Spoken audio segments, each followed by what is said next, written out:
Vamos a ver.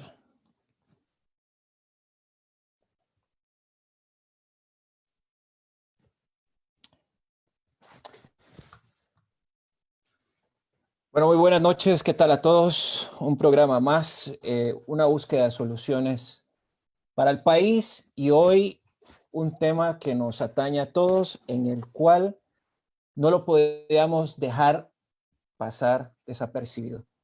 En este sentido, hoy estaremos hablando con un panel de lujo, así lo voy a catalogar. Usted ahorita va a ver a quiénes tenemos el día de hoy, para proponer y ahondar en soluciones concretas y prácticas para la Caja Costarricense del Seguro Social.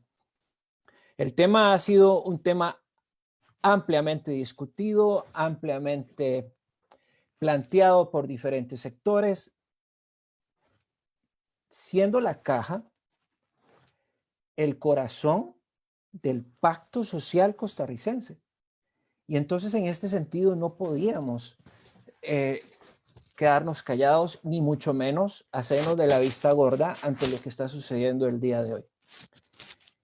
Así las cosas, sin más, quisiera tomar unos minutos para presentar a nuestros panelistas en este conversatorio que, de nuevo, lo que busca es construir. Vamos a presentar en primera instancia al doctor Árvalo Salas Chávez. El señor Salas, destacado funcionario de la Caja, desarrolló su carrera profesional en diversos puestos: director del Hospital Rafael Ángel Calderón Guardia, director de la Dirección Técnica de Servicios de Salud, director de centros especializados y luego de una trayectoria intachable, presidente ejecutivo de la Caja Costarricense del Seguro Social. En el periodo de 1994 a 1998, en la administración Figueres Olsen. Algo importante y que hablaremos el día de hoy: el doctor Salas se distinguió por impulsar e implementar la reforma del sector salud, lo que culminó con la creación de los equipos básicos de atención integral, conocidos como los EBAIS, y el fortalecimiento del primer nivel de atención, siendo este clave para reducir la mortalidad infantil que se mantuvo estancada por años. El doctor Salas tiene una maestría en administración pública del John F. Kennedy Harvard Business School, a quien le damos una cordial bienvenida. Doctor Salas, muchas gracias por haber aceptado esta invitación y estar el día de hoy con nosotros. Muy buenas noches a todos los que nos escuchan, además a don Federico, a don Jack, por esta oportunidad. Me parece que efectivamente, como lo menciona el coordinador, este es un tema esencial y desde el momento en que me lo planteó me pareció que había que venir a conversar sobre esto. Lo hago en la doble condición de expresidente de la Caja y de haber sido el director del proyecto de reforma del sector salud, donde se aprueba la creación de los EBAIS y cómo fue que se reestructuró tres elementos centrales que vamos a conversar posteriormente, lo que tiene que ver con el modelo de atención integral de la salud, que es como decir el elemento estratégico fundamental de la integración de servicios de la Caja Costarricense del Seguro Social y del Ministerio de Salud en el primer nivel de atención. Y luego el modelo de financiamiento para que ese modelo fuera sustentable, sostenible, ¿verdad? Y como ese ha sido el tema de la discusión de estos días, entre la Caja y la Junta Directiva, el gobierno y el ministro de Hacienda, pues por supuesto que yo quiero contar cómo es la verdad absoluta y cómo está en la ley planteado desde su aprobación en el 94-95. Muy bien. Gracias a todos y ya conversaremos. Muy bien, muchas gracias, doctor, por aceptar esta invitación. Ahora me quisiera permitir presentar al doctor Federico Lee. director de la Escuela de las Ciencias de la Administración de la UNED, un férreo impulsor de la economía social solidaria aquí en Costa Rica, específicamente en temas de territorialidad, disrupción tecnológica y cómo el aprovechamiento de las capacidades en las zonas se puede maximizar y contribuir a la economía del país y sobre todo revertir en lo que el Estado de la Nación antes de la crisis mencionaba, que las regiones del país contribuían apenas entre un 3 y el 5% al Producto Interno Bruto. El doctor Lee también tiene un postdoctorado en la Universidad de Santiago Compostela, en Galicia, España, a quien le damos la más cordial bienvenida. Doctor, un gusto saludarle. Buenas noches, don Álvaro. Buenas noches, don Jack. Muy agradecido por la invitación. Y bueno, aquí muy interesado con la Caja Costarricense de Seguro Social y el producto de nuestros presidentes que nos dejaron esa gran misión donde hoy yo comentamos, espero que no sean palabras de demagogia, que la pandemia, ¿por qué Costa Rica se ha diferenciado? Y tal vez el doctor Sala me va a decir que sí. Y yo digo, por la educación y por la salud. Por nuestra querida Caja Costarricense de Seguro Social, nos ha tenido, no es lo mismo tener una población saludable con índices de vida altísimos que hace 50, 40 años, cuando ya el Partido de Liberación Nacional en los años 30, 40, un país paupérrimo, un país, yo me acuerdo todavía en los años 60, que se morían los niños de gastro negro, gastro blanco, gastro de todo. Yo me crié hasta los 5 años en Limón y se morían los niños. Mi tía, que paz descanse, era enfermera de las primeras graduadas del país y era la salubridad.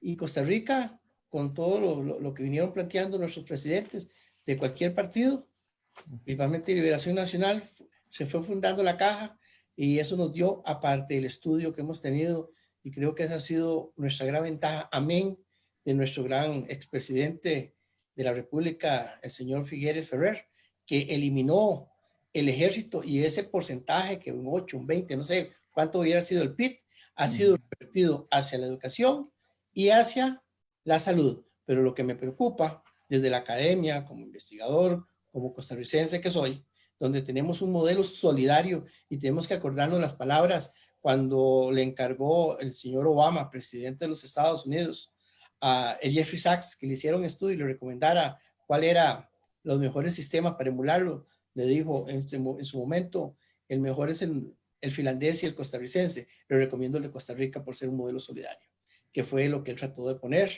Y últimamente ha venido reiteradamente, se dice en la calle, tenemos que corroborarlo porque como dicen en la academia, no podemos inferir si no tenemos datos duros, pero lo que dicen también nuestros antepasados, cuando el ruido suena, piedras trae, que quieren desmantelar a la Caja Costarricense del Seguro Social, porque lo vemos, en Estados Unidos se muere la gente porque no tiene acceso a una póliza de vida.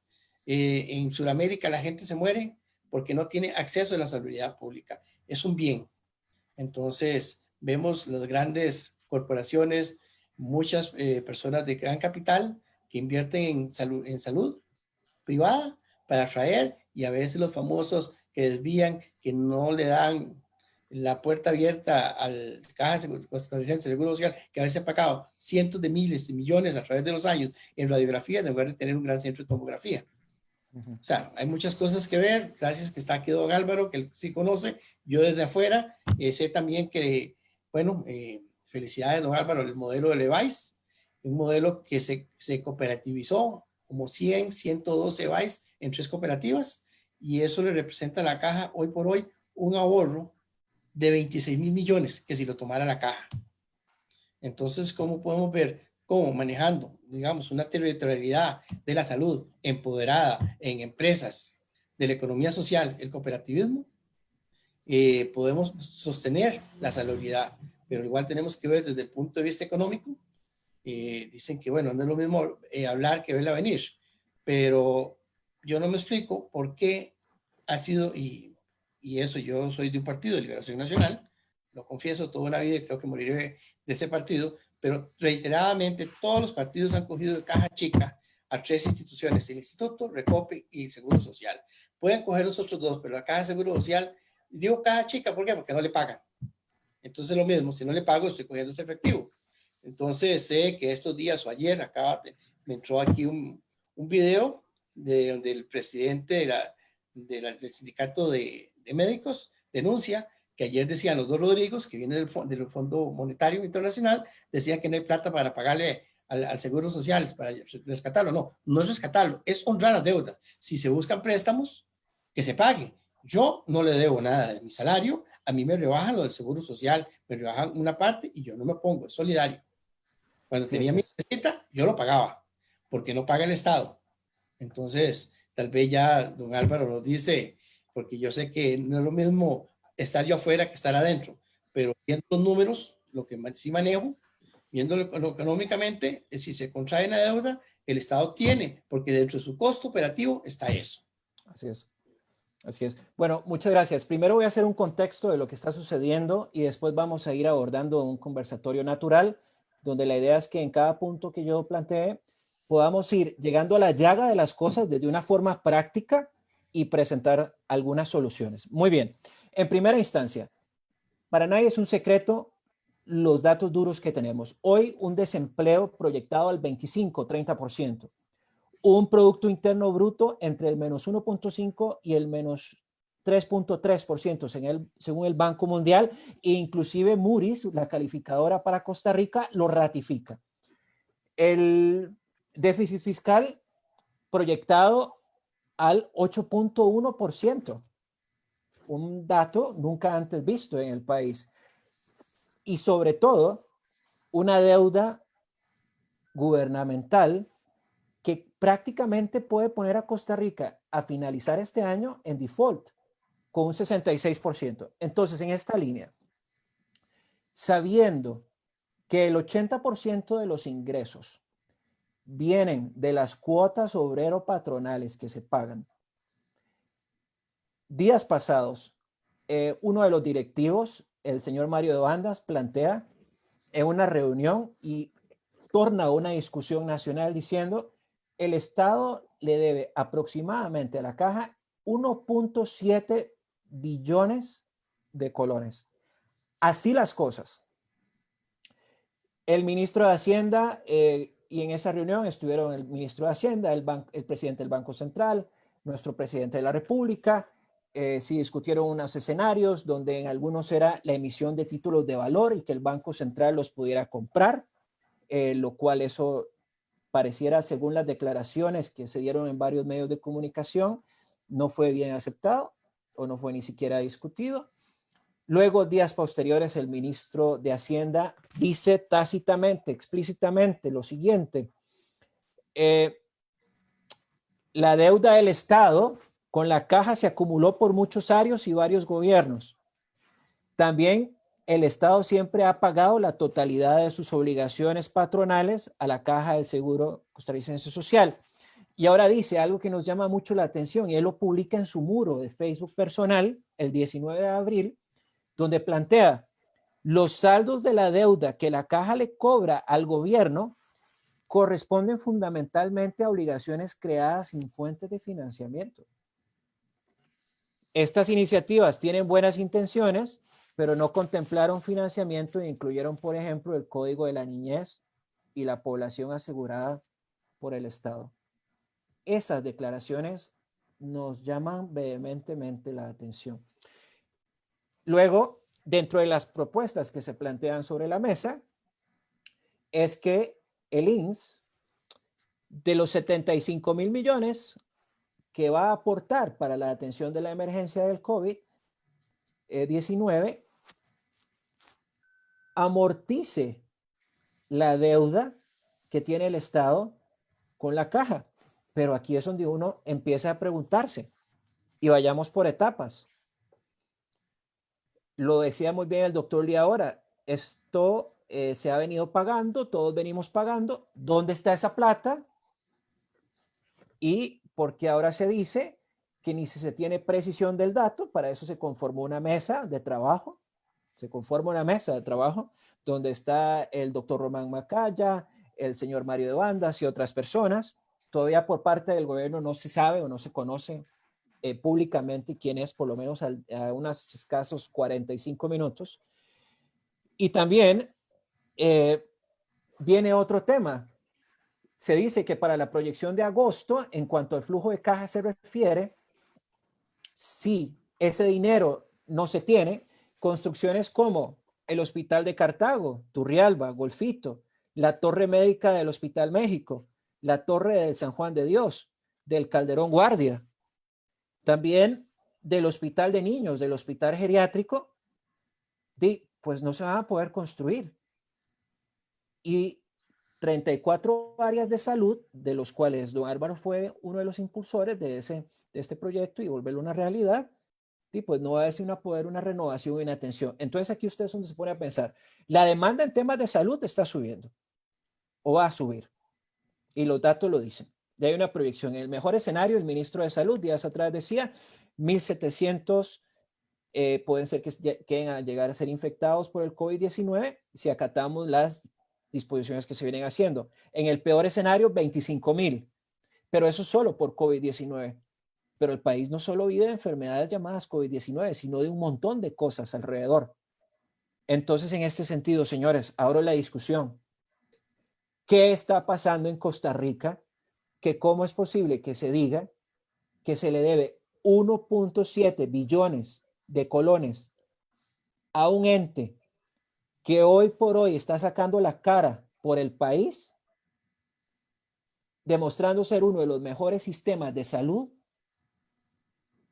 y vaya a decirse que en un muy corto plazo pueda quedarse sin recursos. ¿Qué opina el doctor Álvaro Salas? ¿Qué nos puede decir, doctor? Bueno, muchas gracias. Sí, bueno, a mí me parece que hay que hacer una referencia a varias cosas en el pasado para poder entender de dónde sale ese 1.7 billones. Son 1.7 millones de millones. O sea, estamos hablando de una suma gigantesca. Correcto. Billones. Bueno, efectivamente, ahí hay dos grandes grupos de dinero que trataré de explicar.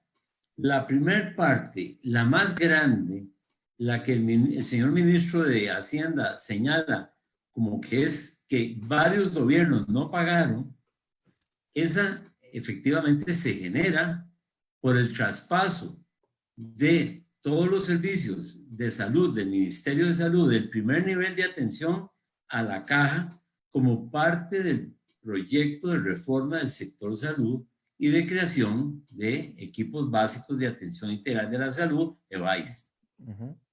O sea, estamos hablando que en el 1995 que se aprueba la ley, a partir de entonces, el compromiso en el proyecto de ley de 1995 es de que el Estado pagaría por la atención de las personas en condición de indigencia y de pobreza, que antes estaban siendo atendidos por el Ministerio de Salud y que ante la crisis y la situación de pobreza extrema que se estaba viviendo en ese momento, se pensó que lo mejor era integrar la atención desde el primer nivel hasta el tercer nivel de complejidad.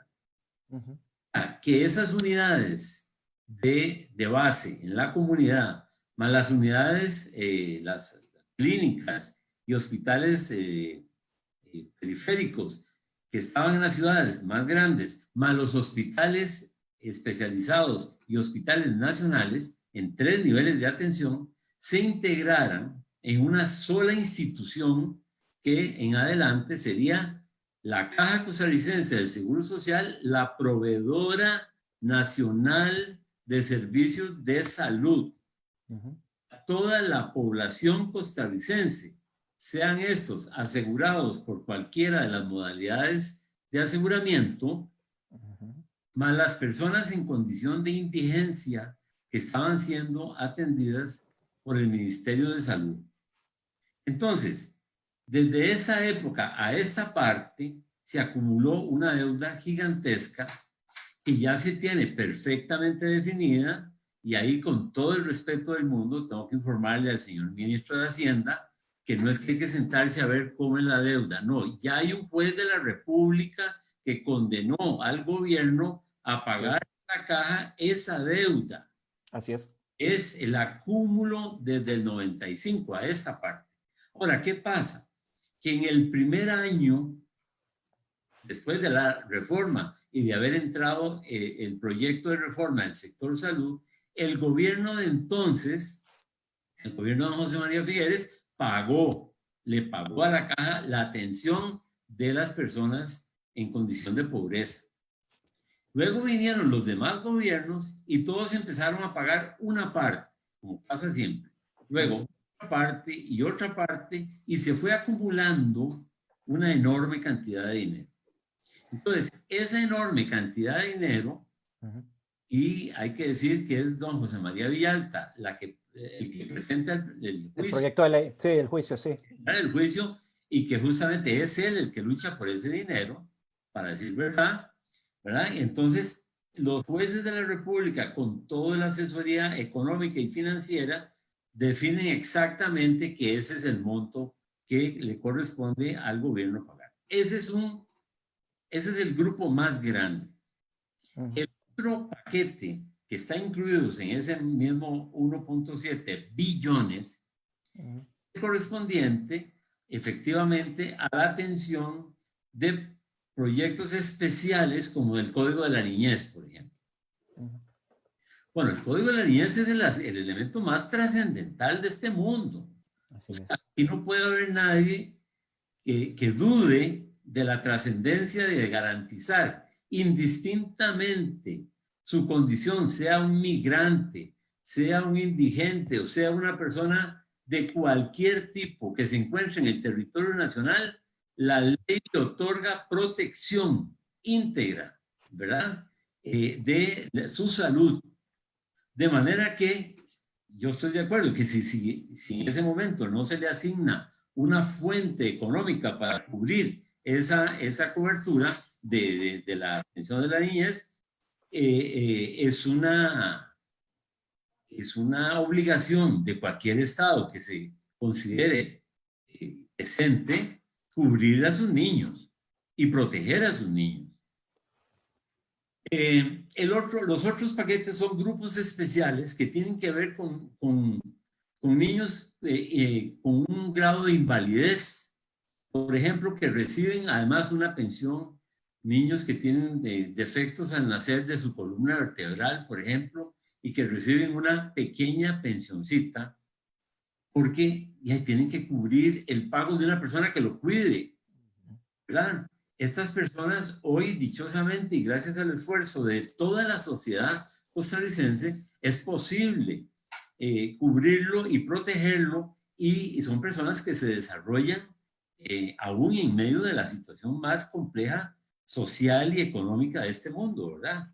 De manera que ahí yo pienso que efectivamente se han ido acumulando y que es complicado. Bueno, lo que quiero decir con esto es que aquí yo no puedo decir que haya habido, ni mucho menos, la intencionalidad de no pagar, ¿verdad? A mí me parece que el Estado costarricense trata de hacer el esfuerzo.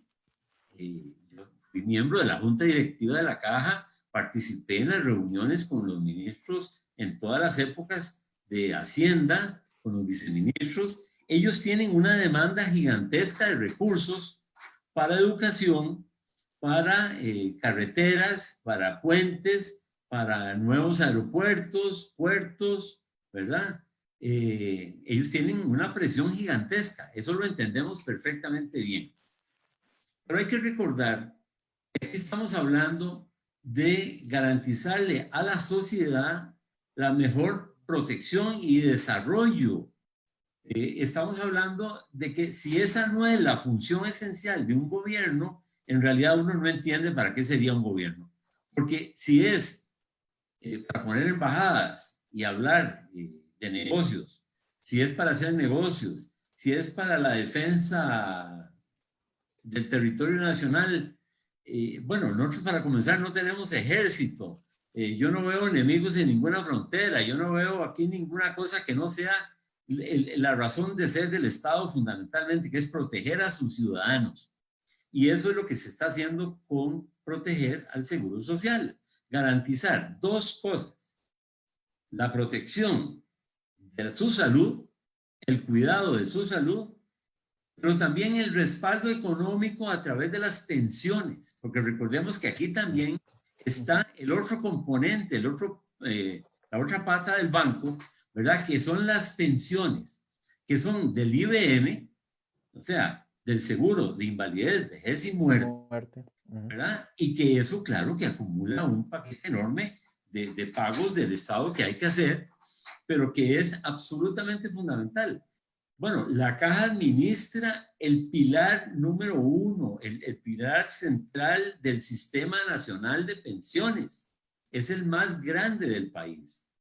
Bueno, ahí se acumulan, claro, por supuesto, se acumulan deudas, pero que hay que entender que, dado que es un régimen de capitalización, que pues con papeles, no importa, en ese momento se paga con papeles y se puede resolver el problema.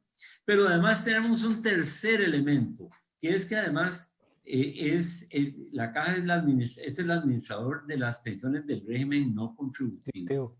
Correcto.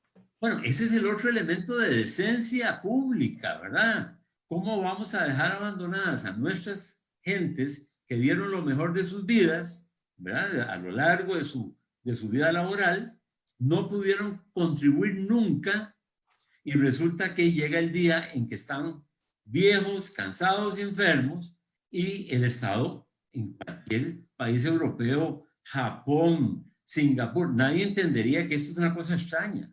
Esta es la cosa más normal. El Estado debe proteger a las personas que dieron lo mejor de sí para la creación de un país y de una sociedad. Entonces, Correcto. el no contributivo, el IBM y el seguro de salud para todas las personas indistintamente, porque también, hay que decirlo, la legislación nacional protege al inmigrante. Ya por estar en territorio nacional, el Estado debe cubrir al inmigrante, ¿verdad? Y entonces, si el inmigrante viene en condición de pobreza, también debe cubrirlo. Bueno, eso es lo que aspiramos en el mundo entero, tener un país y una sociedad digna que protege la vida y que defiende la vida de sus ciudadanos a través de la protección de la salud, para decir algo. Entonces, para no avanzar más y dejarlo ahí, yo quisiera establecer que entonces son dos grandes componentes de esa deuda gigante.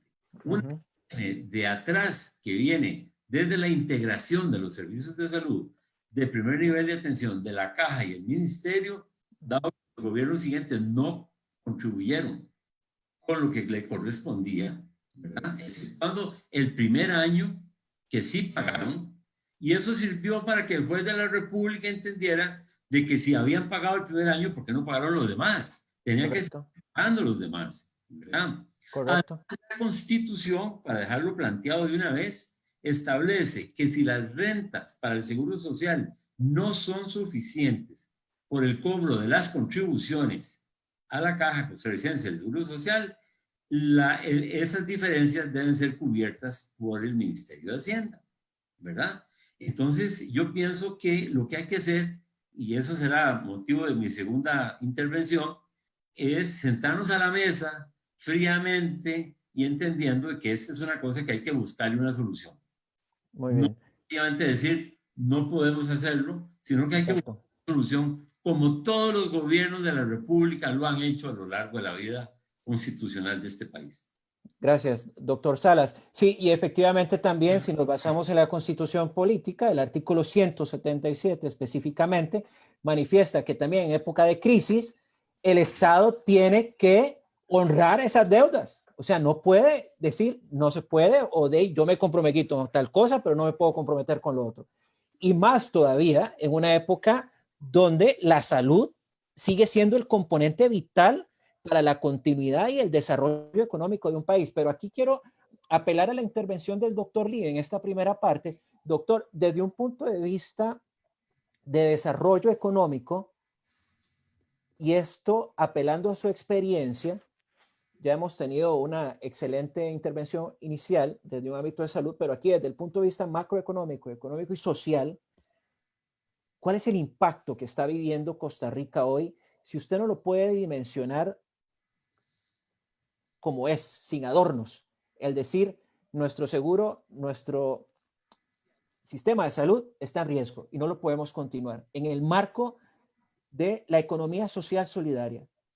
¿Cuál es el impacto que nadie está dimensionando? Porque se está hablando mucho de que nos va a impactar, que nos va a impactar esto, pero en el marco del desarrollo económico, pues si no tengo salud no puedo producir, pero quisiera que sea usted el que no lo diga, por favor. Bueno, son cosas a veces fáciles de hacer similes y a veces hasta grotescas. Es muy fácil podernos comparar, que las comparaciones son feas con Ecuador, que estaban reconociendo que habían 22,000 muertos que no sabían de por qué dónde aparecieron. O sea, que desgraciadamente murieron. En un país no mueren de la noche a la mañana 22,000 personas y que no sabían, y en otros países vecinos. ¿Qué es lo que sucede? Cuando hay seguridad de vida, da una seguridad psicológica y hay una seguridad económica. También las aseguradoras de vida, las aseguradoras de, perdón, las calificadoras de riesgo del país, es un riesgo que se toma en cuenta, la calidad de vida. La calidad de vida nos genera mejor educación, mejores negocios, mejor credibilidad, y eso nos ayuda a desarrollar un PIB. Pero si sabemos llevar eso, todo vamos por etapas. Primero Costa Rica se desarrolló según el modelo español, que todos lo tenemos en Latinoamérica, el gran GAM, todo concentrado. Ahora estamos en esa fase, una fase sabia del país, igual de seguro social, que tenemos un seguro social en cualquier lugar del país, igual que un principio teníamos una oficina del Banco Nacional, que eso fueron igual a la par estaba la iglesia, estaba la plaza de fútbol y estaba la escuela. Eso, la salud nos da riqueza. Y hay estudios y sobre los estudios que con la salud, un país saludable, no solo invierte, sino ahorra en millones de colones o de dólares en enfermedades y que eso lo reinvierte en lo que es el desarrollo del país. Y a la prueba está Costa Rica, lo hablábamos en los años 60, me acuerdo, no hace mucho, bueno, será por la edad que tengo, me acuerdo que se decían, los niños se murieron de gachos, lo otro, pobrecito, ¿por qué? No había leche pasteurizada, estaba saliendo una cooperativa, la gente estaba descalza, todavía era normal ver mucho, la gente que andaba descalza, pero bueno, perdón, es que, lo más importante de todo esto es que la territorialidad de la salud nos ayuda a prevenir lo que es. Nunca sabemos si un niño se nos muere, si ese va a ser el Einstein.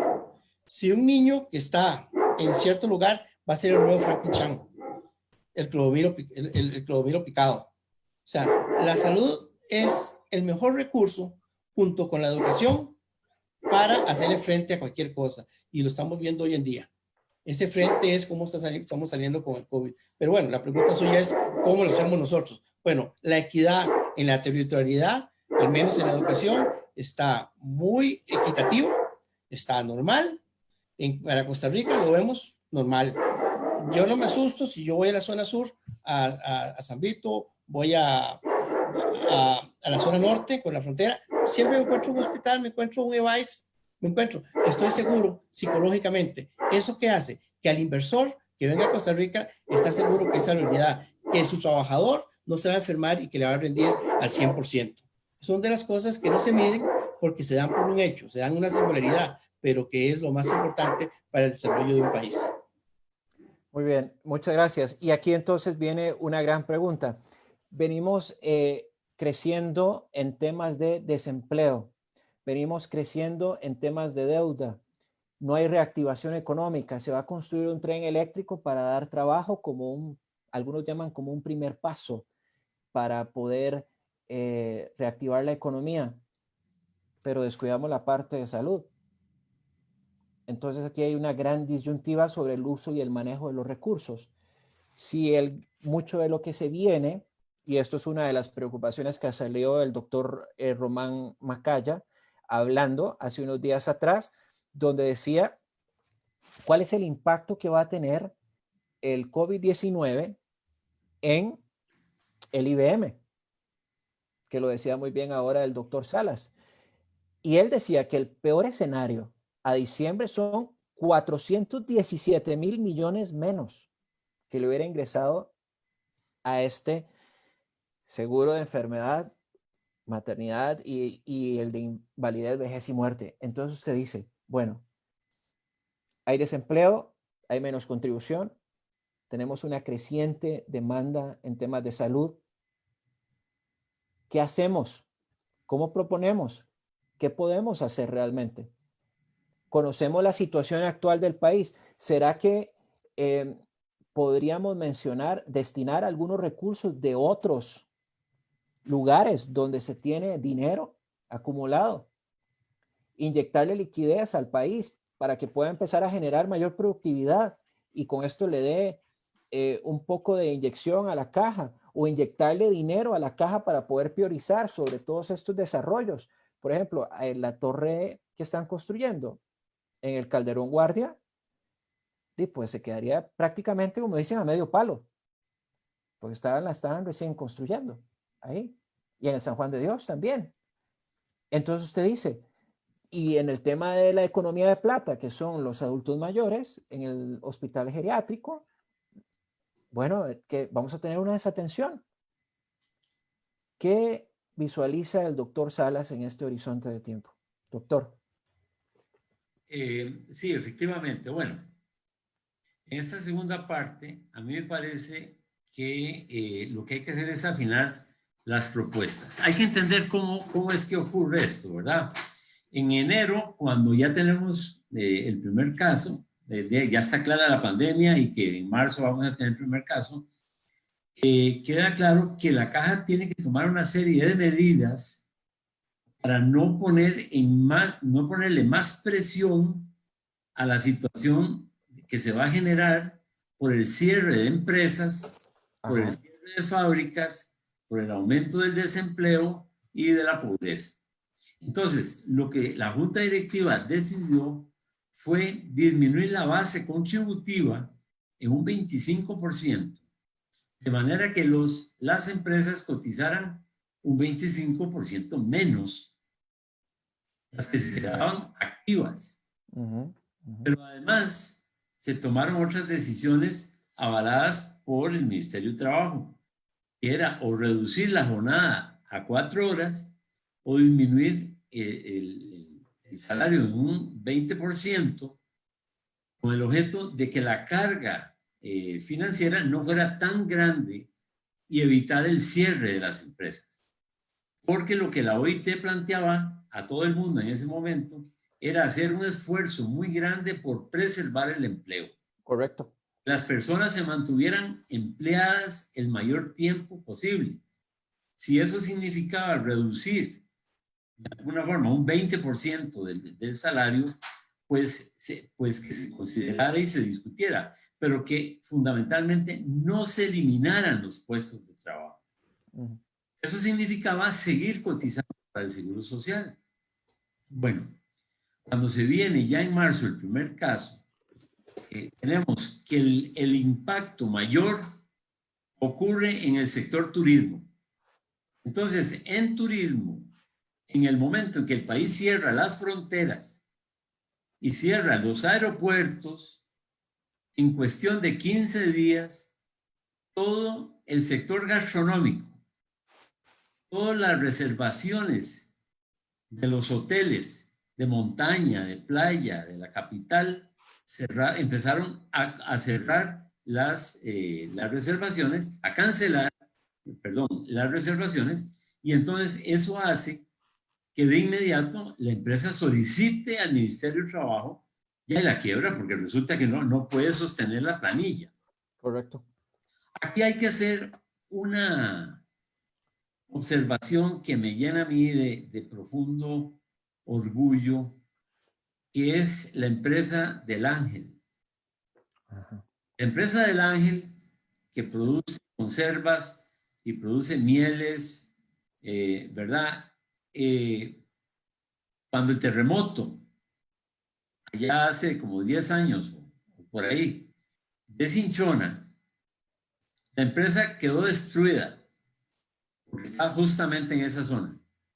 Bueno, no despidió a nadie, mantuvo a todos sus trabajadores en sus puestos recibiendo su salario, reconstruyeron la empresa, se movieron del lugar y se fueron a otro lugar y siguieron funcionando. Muy bien, muy bien. Muchas empresas nacionales han hecho actividades. Internacionales, que son estas que tienen capitales que lo ponen donde más les conviene, cerraron el negocio, cerraron el hotel de playa y se fueron. Y en instantes, 200 personas en una comunidad pequeña quedaban sin trabajo. Esa era la condición más indeseable de todo esto. Entonces, toma una serie de medidas que lo que va a significar es que va a disminuir los ingresos previstos en esos meses en que estuviera vigente la disminución de la contribución.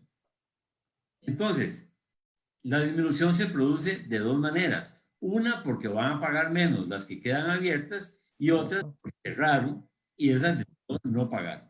Correcto. Entonces, ese monto que usted señala que el IBM deja de percibir en estos meses es únicamente lo que tiene que ver con la pandemia. Así es. Pero ya veníamos deficitarios anteriores a la pandemia. Correcto. En el IBM. Y ahí ya había una mesa de diálogo que años atrás había establecido una serie de puntos. El primero y más importante, queridos amigos y todos los que nos están escuchando y viendo, es entender que tenemos que pasar la edad de retiro a los 65 años. Los actuarios han hecho los estudios con precisión y demuestran que esa sola medida le permitiría al seguro de invalidez, vejez y muerte años enteros de vida sin necesidad de ninguna otra cosa. Porque ustedes han oído el cuento de que tenemos 6 años, 8 años y que a los 8 años empezamos a comernos el principal, ¿verdad? Correcto, correcto. Ya eso lo teníamos antes de la pandemia. Que perdona ahí, que uno de los puntos que preocupa es que si la caja se queda sin solvencia financiera, por primera vez en la historia, así lo entiendo, se van a tocar las reservas que tiene. Exactamente. Y entonces, en ese sentido, ahí uno se preocupa. En mi caso, y los que estamos alrededor en la plena flor de la vida, como ustedes también, nos vamos a pensionar y ¿qué vamos a recibir al fin del día? ¿Qué nos van a dar ahorita? Y todavía más, y esa es la visión que nos preocupa.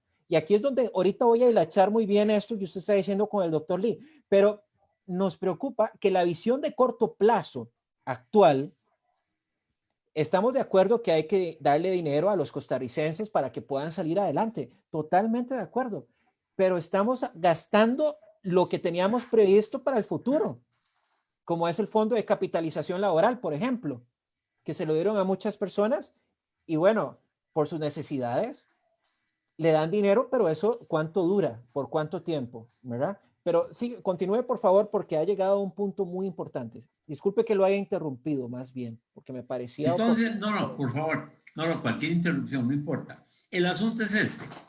Entonces ya veníamos, de acuerdo a los estudios actuariales, por los cuales se rigen los seguros sociales, habían determinado que si no hacíamos cosas muy importantes, ahora, en estos años, íbamos a tener problemas no tan lejanos, sino que en 6, 8 años íbamos a tener problemas y íbamos a tener que empezar a tocar la reserva. Entonces, la primera medida que yo digo que ya, y yo insto a todos los costarricenses a que le hagamos ver a la junta directiva de la caja, que yo sé que está muy presionada por no hacerlo, de que hay que poner la edad de retiro a los 65 años. No tenemos remedio, no existe. Si o sea, 65 años para hombre y mujer, los dos, parejo. Igual, ya trabajamos todos iguales. Ahora, revisamos los seguros sociales en Europa, ya están ahí. Hace años están ahí, en 65 y más. De manera que esa es una medida que hay que tomar con mucha responsabilidad. Ujú. Un problema que darle bien a la gente y no decir las cosas como tienen que ser, ¿verdad? Hay que decirlas. 65 años hay que elevar la edad de retiro a todas las personas. Hay que hacerlo. La otra cosa es que necesitamos ser capitalizados. Hay una propuesta del 0.25% del Banco Popular Ajá. para que pase a capitalizar a la caja. El otro elemento es que las instituciones públicas traspasen un porcentaje de las ganancias anuales al Fondo de Invalidez, Vejez y Muerte, con el objeto de capitalizarlo, porque ese es el primer pilar de todo el sistema nacional de pensiones. Sobre eso tenemos los otros fondos. Pero si no tenemos adecuadamente el primer pilar fuerte, no vamos a poder garantizar una adecuada pensión futura. Bueno, entonces hay que tomar medidas que no son agradables, que por supuesto todo el mundo se quiere ir temprano de su trabajo, que está cansado, lo que fuera. Pero aquí hay que entender una cosa. Esta pandemia es un enorme campanazo para entender que la irresponsabilidad con que hemos manejado nuestras finanzas a nivel personal y familiar no tiene espacio en el futuro de este país. No puede ser que las tarjetas de crédito en este momento estén con unas deudas gigantescas. Correcto.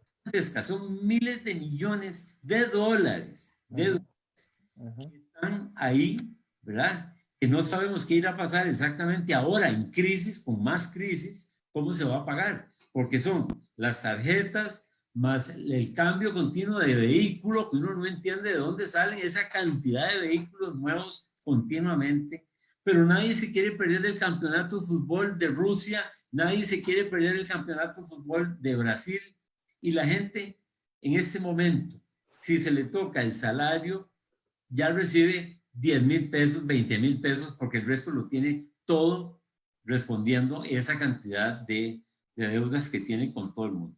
Entonces, esta es una oportunidad para entender que esa vida irresponsable económica que hemos tenido no va más, no puede ser. Hay que garantizar que las cosas esenciales que tienen que ver con educación, con salud, con bienestar, con seguridad ciudadana, ¿va? Y con empleo, debemos de garantizarla esencialmente, pero todo lo demás es superfluo. No podemos seguir con las situaciones superfluas de comprar una cantidad de pulseras que salen marcas de vidrio cortado y que pagan por ese vidrio cortado 50,000, 100,000 colones para tener unas pulseritas que se ponen de moda, que no valen nada y que comprometen totalmente las finanzas. A mí me parece que hay que entender que el tema de las pensiones es esencial, el tema de la protección y el cuidado de la salud es esencial. Sí. El trabajo y el bienestar es esencial. Y eso es lo que tenemos que luchar por tener.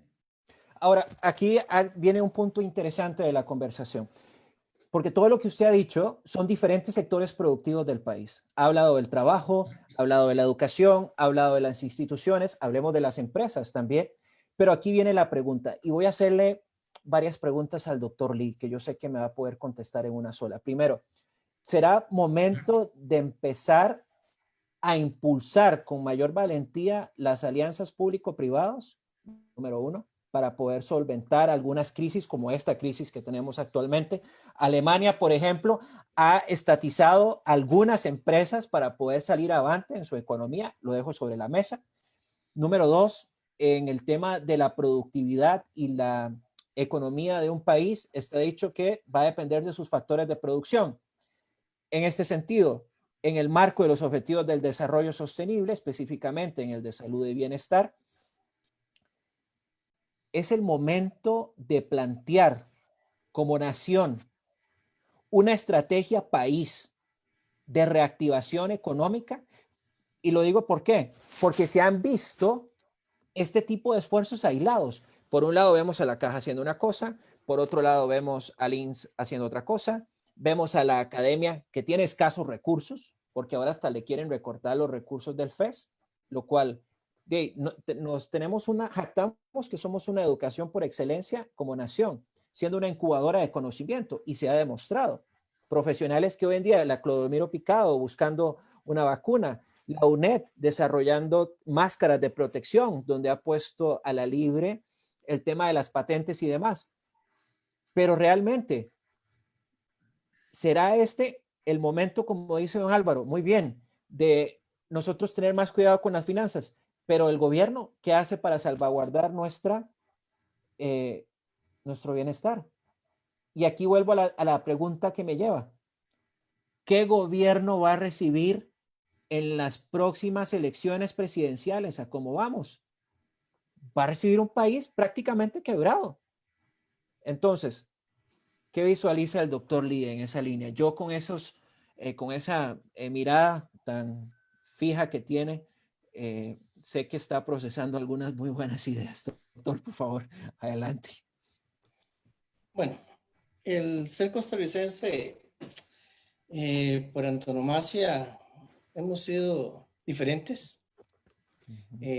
Ganamos la independencia sin tirar una sola bala, sin derramar una gota de sangre. Algunos dicen que hemos sido bendecidos. A mí no me gusta meterme en la religión, que soy respetuoso y creo en Dios, pero tenemos muchos factores, pero esos factores han sido, tal vez si nos remontamos a la historia, al principio Costa Rica fue deportado gran cantidad de españoles sefarditas que los mandaron acá, se quedaron ahí, se fueron, no habían tantos indígenas, no los pudieron esclavizar, lo que decían de las encomiendas. Es importante conocer por qué, hacia dónde vamos Costa Rica. Más bien se convivió Costa Rica en lugar de hacer una gran clase, nos llaman el resto de nuestros hermanos centroamericanos los igualados. Hasta hace poco no había una gran clase, hasta el año 1930 no había clase obrera. Se hace la primera huelga con unos operarios italianos, todos había cualquier cantidad de minifundios. Es cuando empiezan los europeos a comprar y hacer los latifundios, es cuando empieza a darse pobreza en Costa Rica. Pero bueno, ¿qué podemos hacer? Tenemos un problema y bueno, todo lo debemos, desgraciadamente, tenemos un modelo español, un modelo cortoplacista y no un modelo prospectivo de mediano y largo plazo, de saber que si invertimos hoy, mejor la pensión mía que me la dan a los 65 a los 70 años, y sé que yo voy a vivir a los 85, 90 con un buen nivel de vida y que voy a tener mi pensión, porque se está invirtiendo la curva de la pirámide de vida, ya no es una pirámide, ahora es un basto. Entonces son muchos, muy pocos los que trabajan para mantenernos a muchos. Entonces, es que hay que verlo desde muchos puntos de vista. Uno, ¿queremos o no queremos honrar ese punto, ese 1.700 millones de colones que se le debe a la caja? ¿Cómo lo vamos a hacer?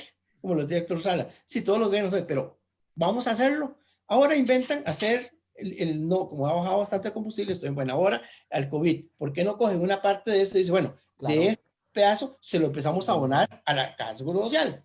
Tenemos una fuente primaria que es el turismo.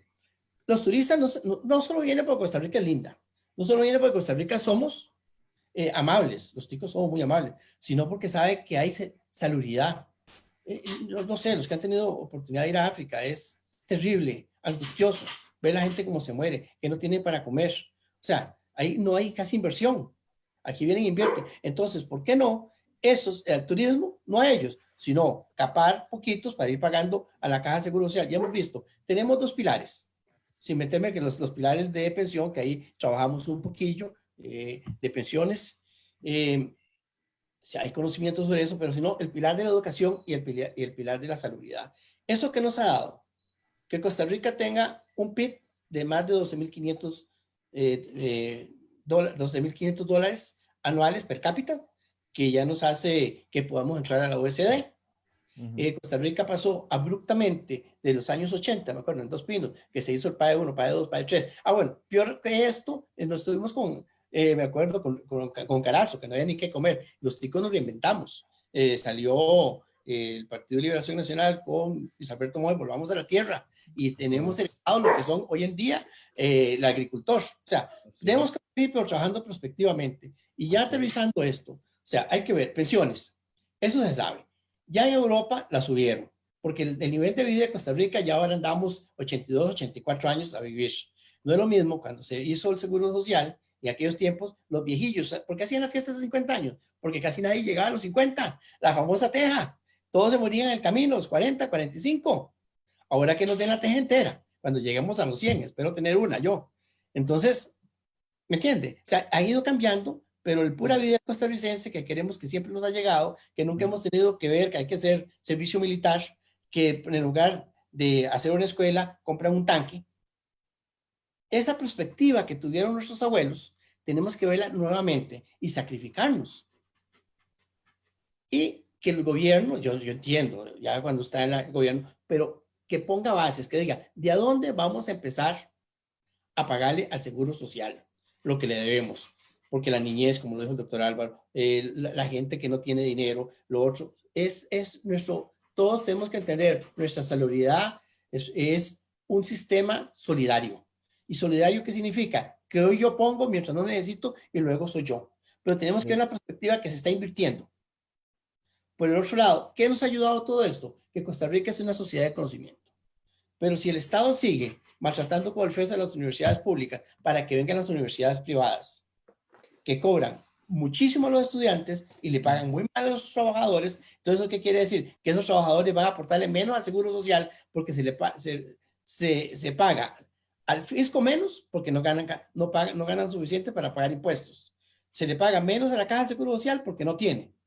Luego, casi no va a llegar ahí que la Caja de Seguro Social va a tener que ponerle un tope mínimo de pensión, o sea, va a tener que ver dónde coge. Mientras que las universidades públicas crean valor, crean esto. Costa Rica, como les decía, de los años 80 al año 2000, pasó abruptamente de una economía de primaria a una economía, yo digo, de quinto, de conocimiento, de asesoría. Costa Rica hoy por hoy es un cúmulo de innovación, pero desgraciadamente solo en el centro del país. En el GAM. Acá. Bueno, otros temas que hablamos, que estamos trabajando en los NET y muchos, crear innovación de altísimo nivel en las fronteras, en las costas.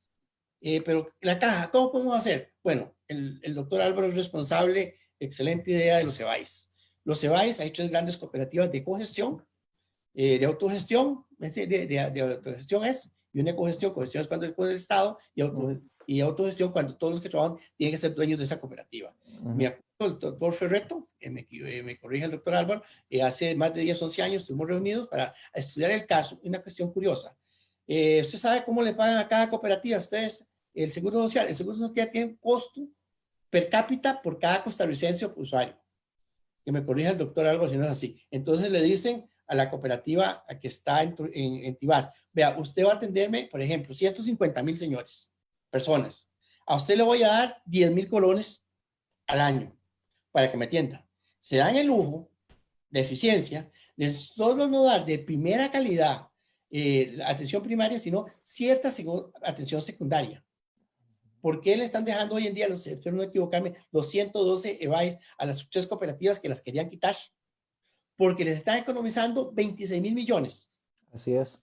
¿Cuántos cientos de EBAIS tiene la Caja de Seguro Social? Si esto no lo privatizamos, lo pasamos en royalty a las cooperativas, que ya sabemos, hemos sabido que Costa Rica son de altísimo nivel, porque son los mismos doctores, son los mismos microbiólogos, o sea, el mismo personal que hace la cooperativa, o sea, que están entrenados por la Caja de Seguro Social, solo que se hacen más eficientes, porque uno es eficiente cuando es lo de uno cuida. Entonces, solo ahí, estamos trabajando ya prospectivamente, estamos desarrollando economía circular o bioeconomía, como le quieran decir, porque vamos a hacer pequeñas cooperativas en diferentes cantones, donde la caja no va a tener tantos costos, porque si este ejemplo, 112 EBAIS le economizan 26,000 millones, hacemos la diferencia, sabemos que cuántos millones por EBAIS, multipliquemos por la cantidad de EBAIS, solo ahí ya las cajas estarían respirando sin maltratarnos a nosotros. Siempre sigue hacer el modelo de royalty.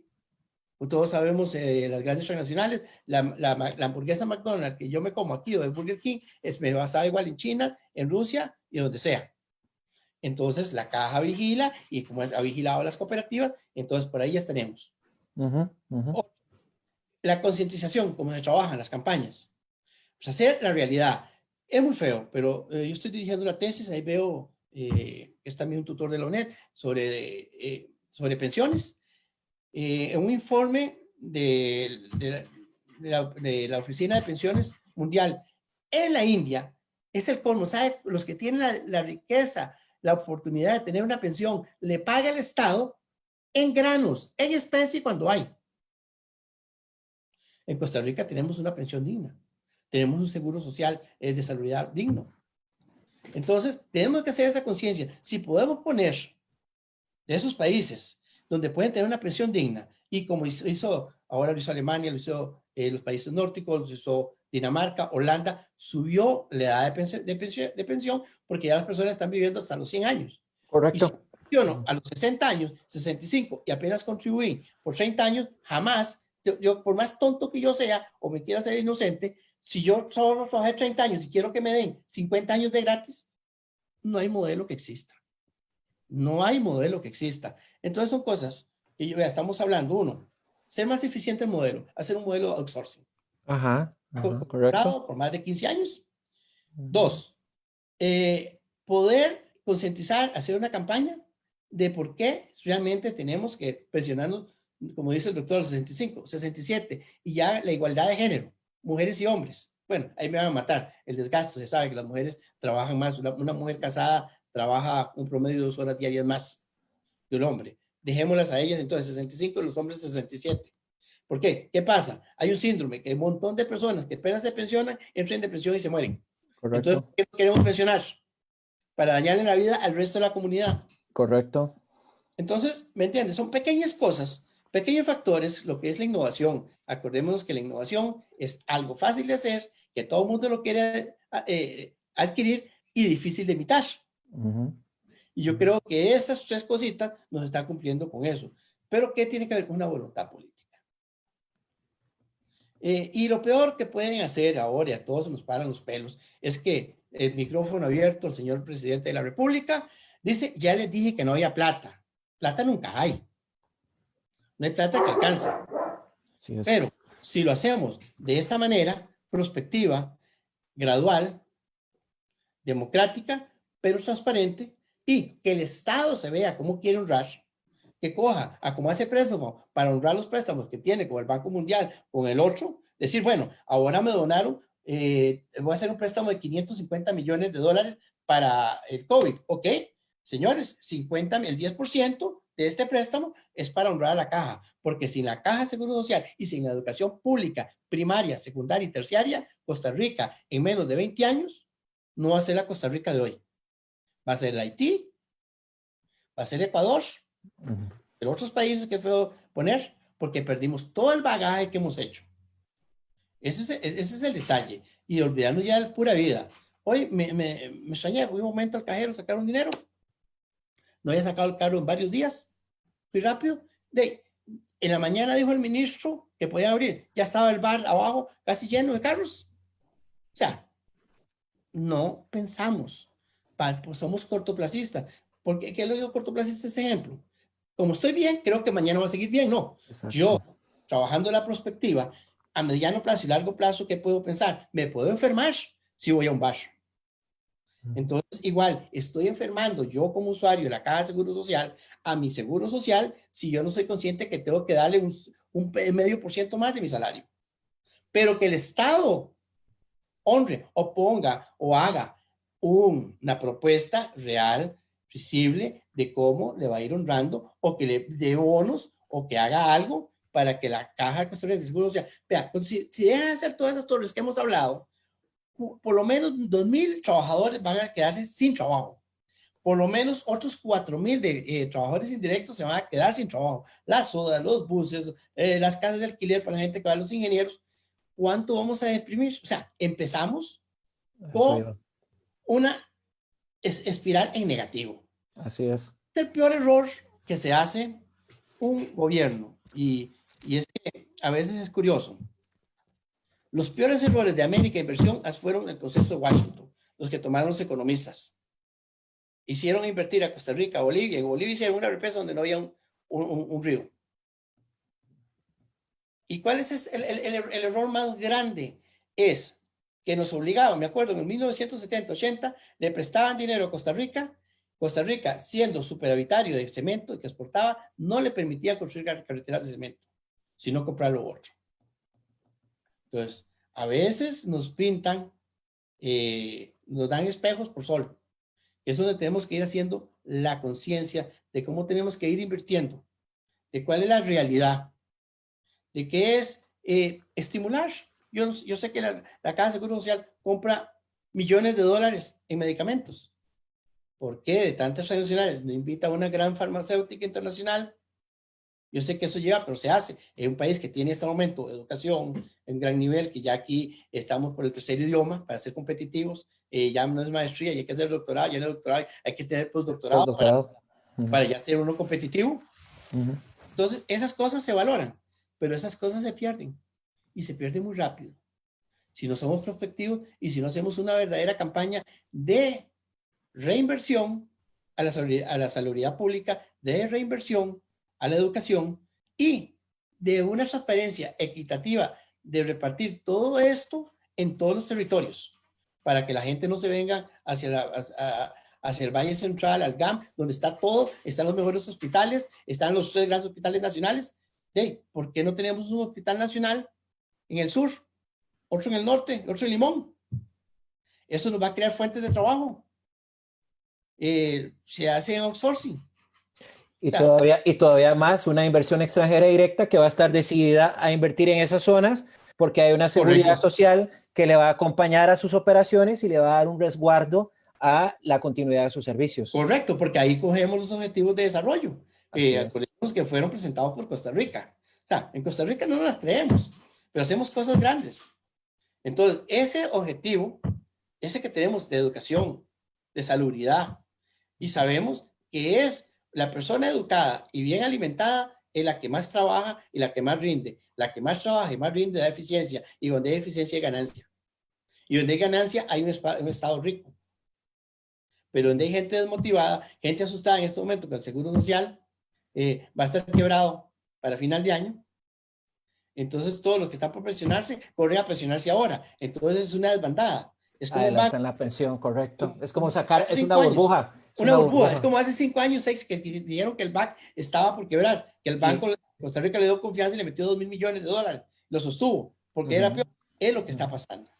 Entonces, esas acciones negativas, creo que si lo hacemos, el ejemplo que es el que más me encanta de los EVAIS, porque ese es el más tácito, ahí no hay por dónde. Si 112 EVAIS, repito, liderados y organizados en outsourcing por 6 cooperativas, le hacen una economía de 26,000 millones al Seguro Social al año, solo ahí está una parte de punto de equilibrio más lo otro. Y que las pensiones, como dice el doctor, a los 65, yo diría más arriba. Porque cuánto ahora la gente, si usted ve, antes yo veía a una persona de 50, 60 años, era viejitico, arrugadito, ahora ya usted dice, tengo tal edad y nadie se lo cree. ¿Por qué? Gracias al Seguro Social. Gracias. Yo sé, me operaron hace que 10 años, fui de emergencia, Seguro Social, la vesícula, una operación de 15 minutos fue por 3, 4 horas. ¿Y qué fue lo único que pude? Muchas gracias. Esa operación en Estados Unidos me hubiera costado $100,000 porque era de hígado. ¿O cuánto cuestan ahora las pruebas COVID en un hospital privado con respecto a un seguro social? Ese es el mejor ejemplo, ¿verdad? Ese es el mejor ejemplo. Es el No mejor lo paga ejemplo usted hoy. en un mes la prueba que le cobren a usted.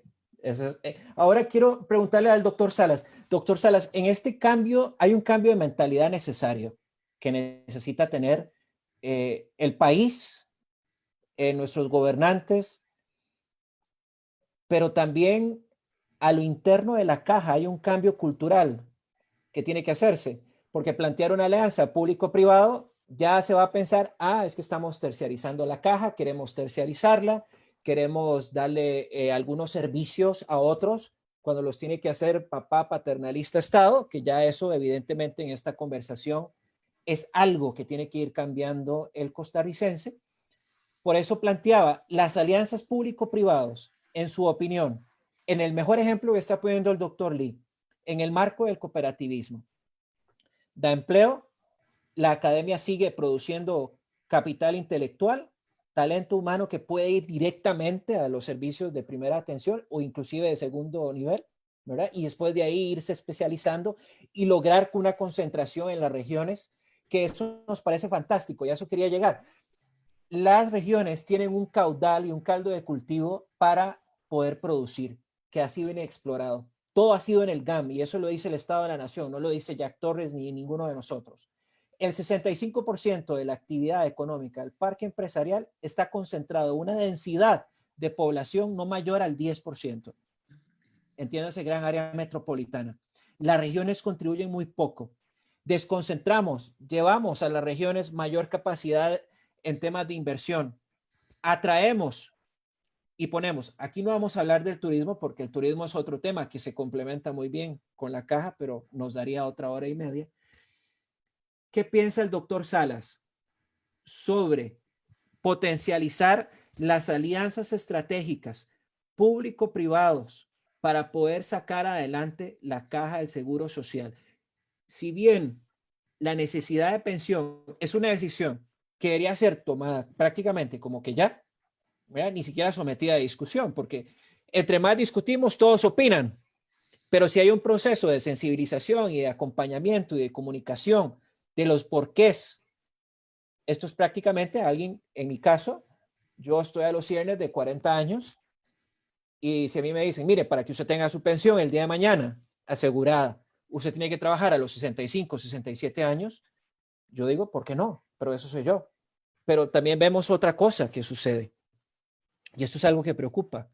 La Organización Mundial de la Salud dice que el efecto post pandemia en el tema de salud, los países tienen que irse preparando desde ya para cómo van a atender las depresiones, la hipertensión, todas las enfermedades producidas por el estrés, por la falta de trabajo, por las preocupaciones, por las deudas, etcétera, etcétera, etcétera. Entonces, en este sentido, ¿qué piensa el doctor Salas? Bueno, tal vez para ir terminando Sí, sí. mi participación, yo pienso y soy un absoluto convencido de que hay que trabajar con el sector privado, hay que trabajar con las cooperativas, hay que trabajar con las ONGs intensamente. Este es un pastel muy grande que no lo puede cocinar solamente una institución.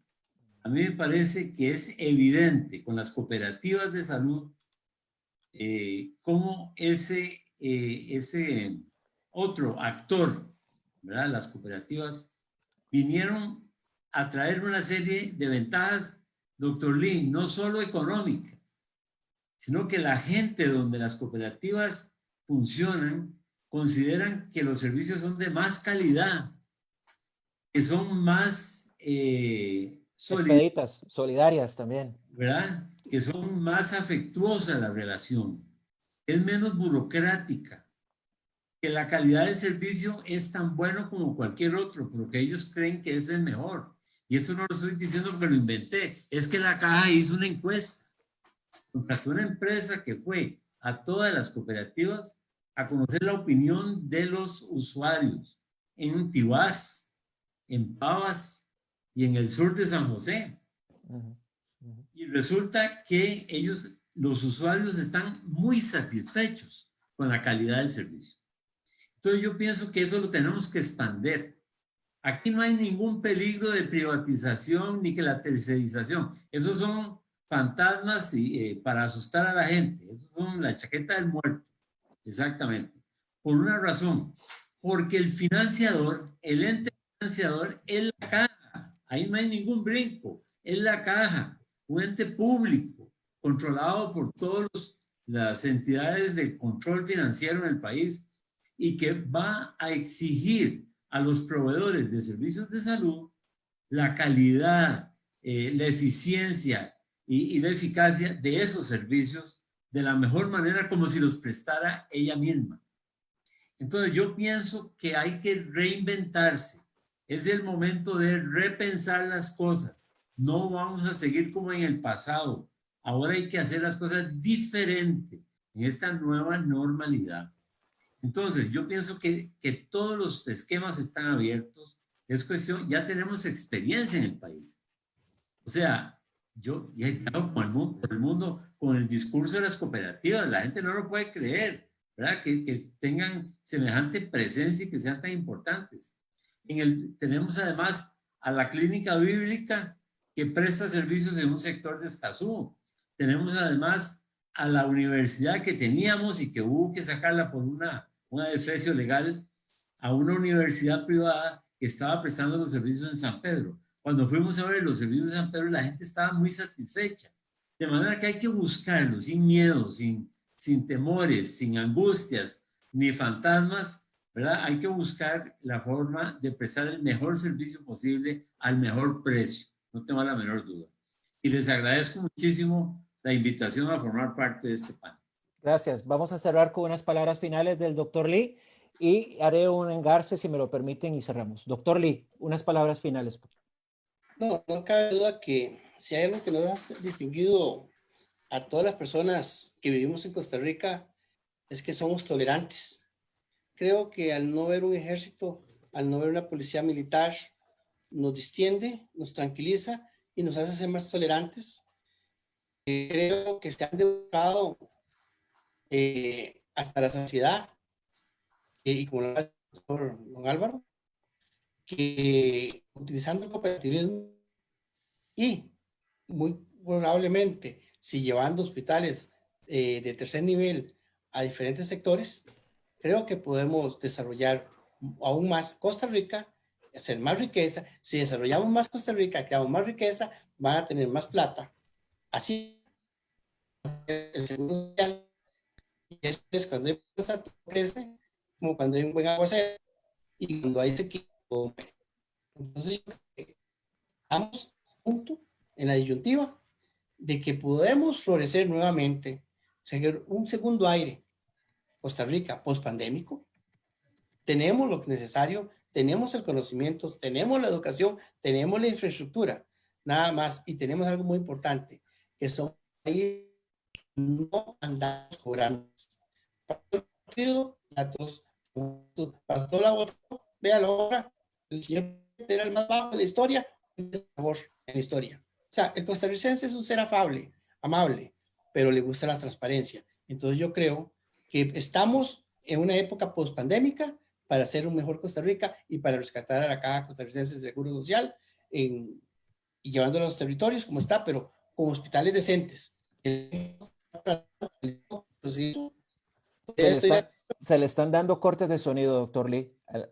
Sí, ya puede ser el internet. Entonces, tenemos todo, estamos a tiempo, igual con las pensiones, estamos a tiempo para tener pensiones dignas y eso sí, que se hagan mejores inversiones, porque sabemos que se bajó un poquillo las pensiones por unas malas inversiones que se hicieron en bolsa y que el Estado le pague un poquito más de plata, porque el Estado le paga muy mal.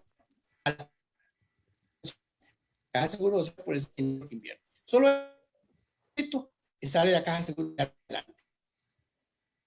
Bueno, muchas gracias al doctor Lee, muchas gracias al doctor Álvaro Salas. Cierro con estas palabras. En un conversatorio de 1 hora y media se han dado propuestas concretas y viables y prácticas.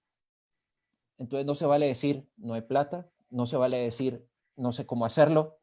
Es nada más tener un poco de innovación, un poquito de creatividad y unir todas las piezas y los puntos. Costa Rica merece una estrategia de reactivación económica integral donde ponga en el centro a la salud y a la educación como ejes primarios de esa reactivación económica. Muchas gracias a todos, gracias por vernos, gracias por cuando nos vean, ya sea mañana, temprano, tarde, noche, y gracias a nuestros ponentes de lujo. Hasta la próxima, hasta luego. Hasta luego. Gracias. Adiós. Hasta luego. Dios.